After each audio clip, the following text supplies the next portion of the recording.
Nous sommes en 2112 au Japon. Le Japon est un état en pleine forme, qui ne dépend d'aucun autre état pour fonctionner, qui est autonome et contrôlé par le système civil. Le système civil est un état autoritaire, où les médias sont contrôlés et où la censure joue un grand rôle. Pourtant, le système civil fonctionne, et il fonctionne super bien même. Les gens sont heureux, personne n'est exploité dans les sous-bassements de la ville, tout va bien en fait. La société contrôlée par le système civil se base sur une justice parfaite, le psychopathe. C'est un facteur qu'on attribue à quelqu'un en temps réel et qui détermine sa propension à commettre un meurtre. Donc c'est un facteur extrêmement pratique puisqu'il permet de prévoir à l'avance un meurtre, un viol ou tout autre crime. C'est aussi un moyen de soutenir la population parce que quand le facteur criminel augmente un tout petit peu, eh ben on peut envoyer la personne en thérapie pour qu'elle enlève ses idées noires ou juste lui filer des cachetons et après la personne peut revenir en société et la réintégrer tranquillement. Le système offre un cadre de vie de rêve. La criminalité est quasiment inexistante puisqu'elle est tuée dans l'œuf, et le confort est à son paroxysme grâce à la technologie. Il y a des hologrammes qui servent globalement de tout en fait, et l'IA est présente partout. Aussi, plus personne n'a peur de son avenir, puisque le système civil, magnanime, va pouvoir proposer à chaque personne un projet qui va le rendre heureux. Et ça marche en plus, donc il lui laisse le choix, mais c'est quand même lui qui décide à la fin. Et tout marche bien, les gens sont heureux et ça fonctionne. Vous voyez venir le truc, hein, c'est un peu gros pour être exact. On va revenir sur cette histoire de psychopathe. Vous l'avez compris, le psychopathe est l'outil parfait pour régner en justice. Malgré le fait qu'on ne sait pas comment il est calculé, on voit bien que quand il y a un meurtre, la personne a un psychopathe qui crève le plafond. Donc ça marche. Il est aussi extrêmement performant puisque, comme je l'ai dit, il permet de prévoir les meurtres à l'avance. Donc c'est terriblement pratique et incroyablement efficace. Maintenant que vous avez compris ça, vous trouvez pas ça un petit peu trop rigide, vous?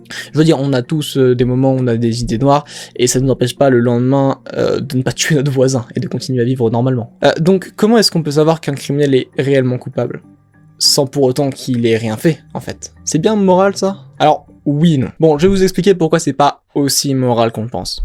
C'est moral parce que Sibyl est un demi-dieu qui propose des solutions pour améliorer son psychopathe. Sauf en cas de danger pour ses agents, elle ne va pas tuer pour le plaisir.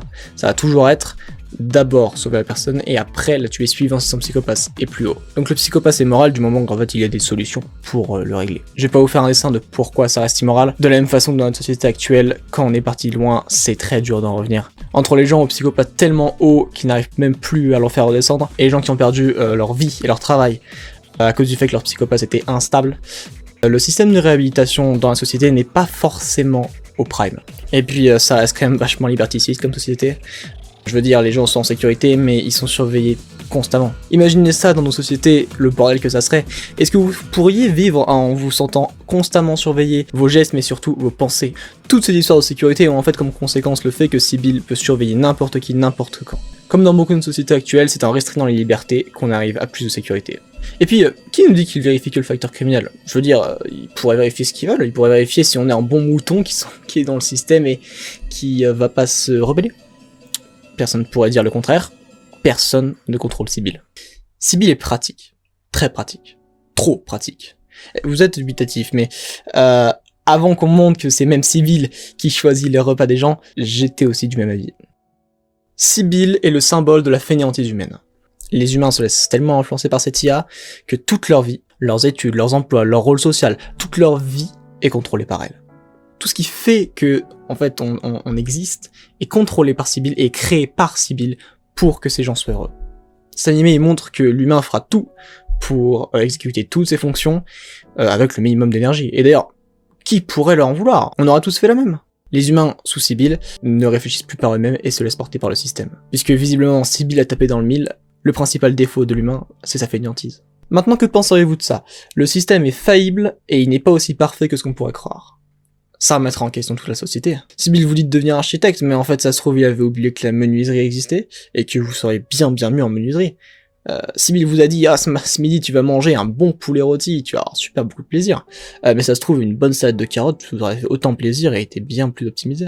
Vous comprenez maintenant que, pour que ce système marche, il faut que les gens soient persuadés et convaincus du fait que Sibyl est parfait et infaillible. Et c'est le cas, alors, tout le monde est satisfait, personne ne se pose de questions, ça fonctionne bien.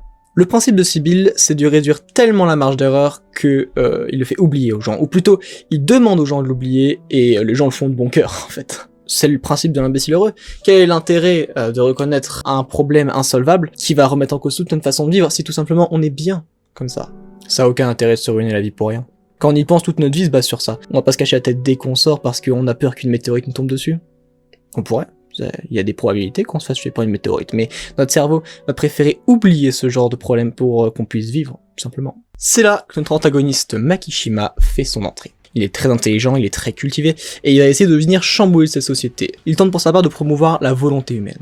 Ce personnage, bien que sacrément psychopathe, vient amener une réflexion sur sa société. C'est même lui qui déclenche toutes les réflexions qu'on a sur cette société, et chez nous, et chez les personnages principaux.